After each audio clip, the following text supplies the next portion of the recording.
Brahim Holding Berhad is an airport-centric company run a flight catering and restaurant operation. Brahim have a long-term concession with Malaysia Airlines despite being a leading halal food for airline company such as Etihad Airline, China Airline and Japan Airlines. Despite they also provide meals for ASEAN Hajj Jamaah and also for the army food of Malaysia and Jordan, and they also secure a halal food contract for Olympic Tokyo 2020.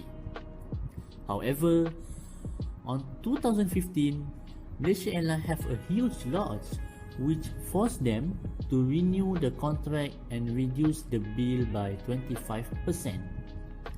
So Brahim revenue has dropped by almost 30%.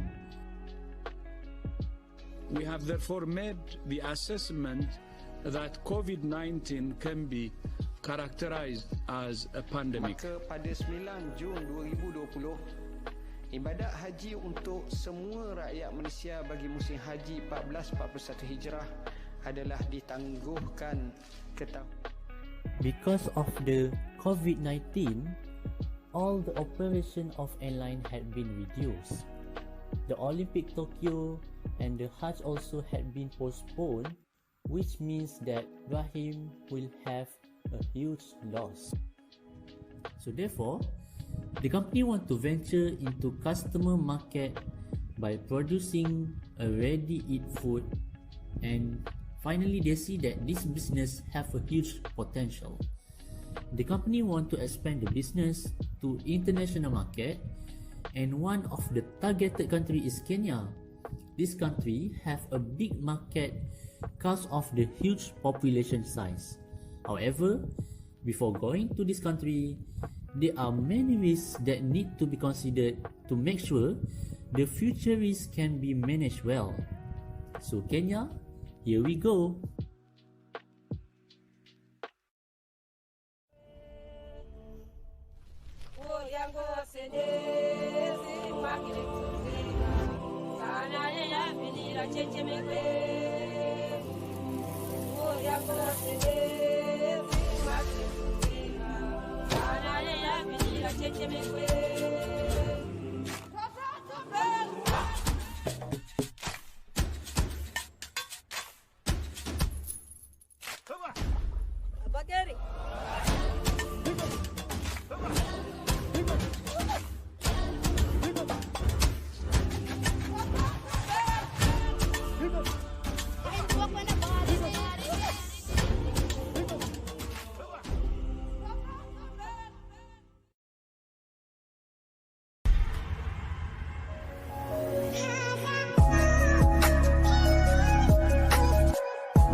Kenya is located in the East Africa, transected in the south by the equator, surrounded by 5 countries with a decent-sized coast along the largest lake, Lake Victoria, as well as the Indian Ocean to the east. Kenya is divided into 47 counties. Total population is about 52 million. 4,397,000 stay in the capital, Nairobi. The official language is English, while the national language is Swahili. 82% of the population are Christians, which makes Christianity the main religion in Kenya. Islam comes second with 11%. It is also worth mentioning that there are more than 40 ethnic groups. The GDP is $79.9 billion and only $1,800 per capita. There is a moderate growth for the past several years, and it is expected to continue growing. Brahim's company must have these facts into consideration to better understand the market. Religion. The business is based on Islamic beliefs. Non-Muslims would usually not care much. However, unpopular Christian opinion claims that Muslims are promoting their religion through their food and culture. Let's remember, This is not a popular opinion. GDP per capita is $1,800, which is considered low. If Ibrahim is going to conduct his business in Kenya, he must take into consideration the low purchasing power of the nation. Jambo, jambo bwana, habari gani? Hakuna matata.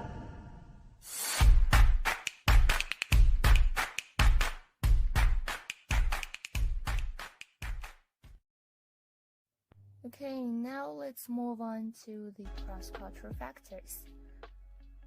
If you want to work or set up a country in Kenya, what do you have to consider? So the first one will be the group relations. Kenyans have strong affiliations to their ethnic group or tribe and sometimes place them in front of the nation.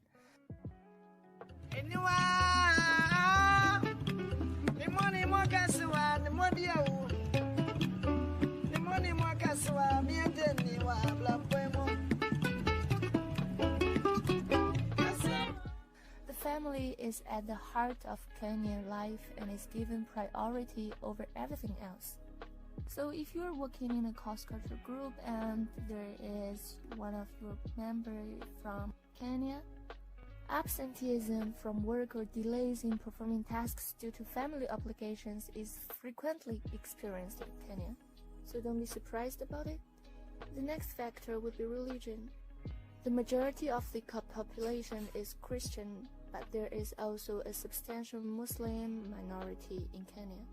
The third cross-cultural factor I would mention here is the concept of time. In general, Kenyans have a more relaxed approach towards time and life at a slower pace. They're leading a very slow lifestyle.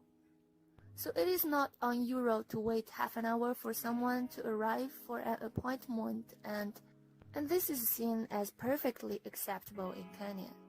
The last one will be working practice. One thing which is really interesting is that business hours in Kenya are from 9 a.m. to 4 p.m. with a 1 hour break for lunch between 1 p.m. and 2 p.m. The Kenyans have a flexible attitude towards time, so punctuality tends to be expected when dealing with foreigners, though some make sure to arrive on time. Another thing you have to pay attention to is that Kenyans do not recognize adhering to a schedule is an important matter. Instead, making sure that everyone involved is satisfied with the outcome is more important from their perspective.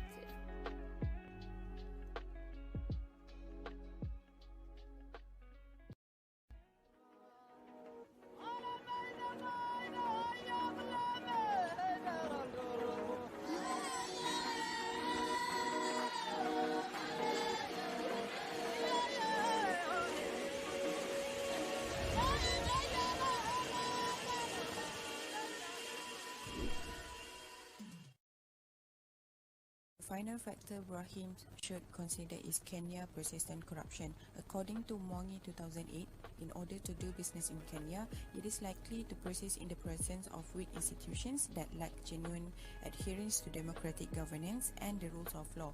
Consequently, the majority of Kenya's livelihoods and overall national development have been continuously exposed to the negative impacts of systematic corruption.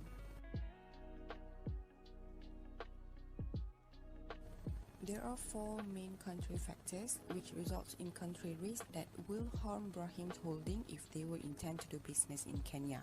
Firstly, Kenya is highly reliant on rain-fed agriculture, which lead to sensitive drought and flooding due to climatic change. This disaster will harshly impact the major economic costs and reduction in economic growth. The situation might not be favorable to BRAHIM'S as the business nature, which closely related to tourism and food, would get affected by this disaster. Weeks of heavy rain in Kenya have wrecked entire communities. For years, Kenyans have been dealing with increasingly erratic and extreme weather, and for some, there's little doubt about the cause of these conditions. The floods, the droughts, the wildfires that we see are as a result of climate crisis. Secondly, Kenya has persistent bottlenecks due to lack of infrastructure and skills shortages. Infrastructure project is essential for the economic growth and development of any country. Infrastructure also covers a range of services from public utilities such as power, telecommunications, water supply, ports, waterways and airports. Since airport will get affected due to Kenya's skill shortages, which resulting in bad infrastructure, this would be a huge factor that could affect BRAHIM'S holding as its core business is in airport-centric. Thirdly, BRAHIM'S safety will not secure as radicalization has become even more threatening on account of the increased terrorist activities in Kenya. Issues of ethnicity, religion, lack of social justice and protection, as well as violation of human rights easily become entangled in a manner that fuels tensions and threatens security. Therefore, the business would not grow if the situation of the country is not safe.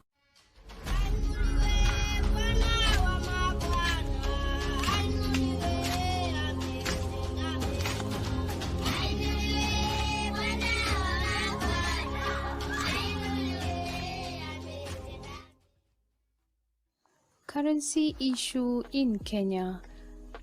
Kenya has fired a direct shot at the nation endemic corruption by issuing a new generation of bank notes. In a surprise move, the government announced the 1,000 shilling notes will be discontinued by October 1 in a bid to fight corruption and money laundering.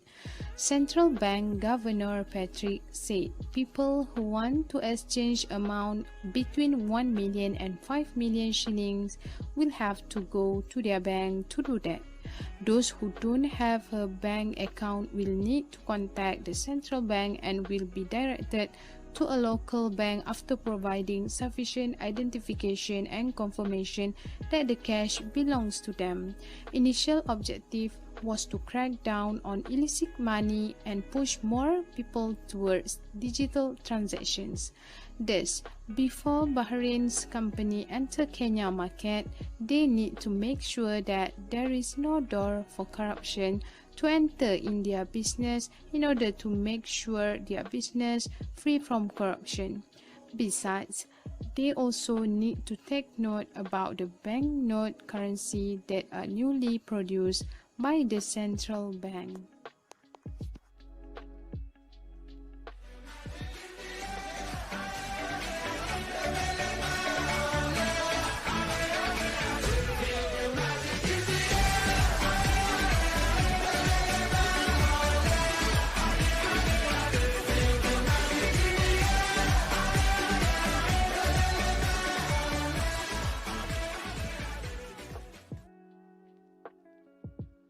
Poverty is a humiliation to humanity, and efforts globally have been put in place to eliminate it. Studies have shown that one way of eliminating poverty is through developing the financial sector and making financial services and products available and accessible to all. In Kenya, the public debt increased to 72% of GDP in 2020 from 61% in 2019, driven mainly by public investment in infrastructure, debt management, related challenges, and the COVID-19 crisis. Kenya is now at high risk of debt distress as determined by the International Monetary Fund. Despite all these, Kenya's financial market still remains thin in the rural areas, as most financial institutions are concentrated in urban, peri-urban areas, and cash crop growing areas. Most self-employed individuals in rural Kenya do not have a formal bank account, and instead save in the form of animals or durable goods, in cash at their homes, or through rotating saving and credit associations, which are commonly referred to as merry-go-rounds.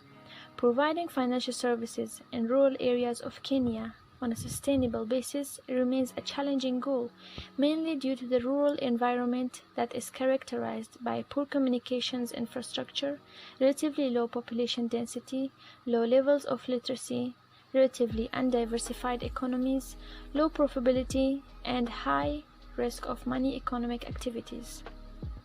While Kenya could be an attractive destination for Brahim's holding in Africa, integrity risks present a real concern and can be a deterrent to investment. The country's struggles with the corruption have a major effect on the business environment. International businesses need to have a sound understanding of this context and the specific integrity risks it will present to their operations.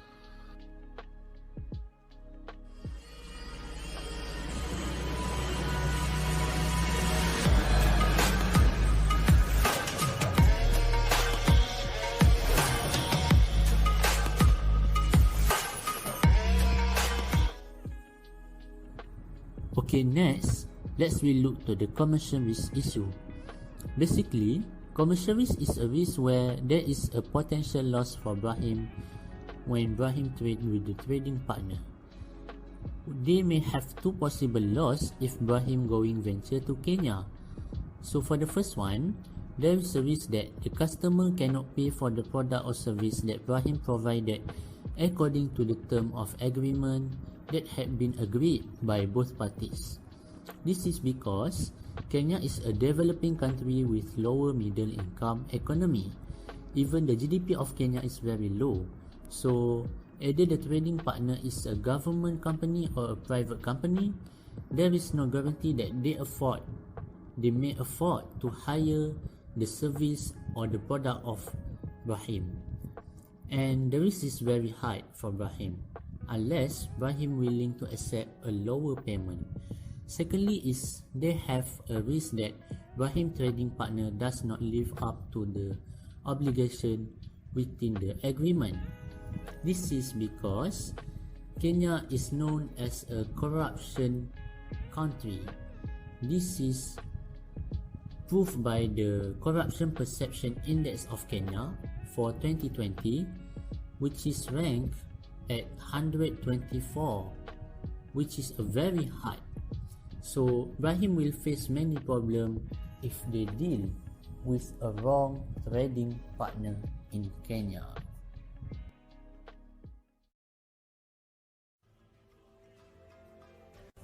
So to be concluded, Brahim need consider all of these risks before going venture to Kenya. If Brahim want to proceed the venture, they need to have a proper plan so that the risk failure can be minimized.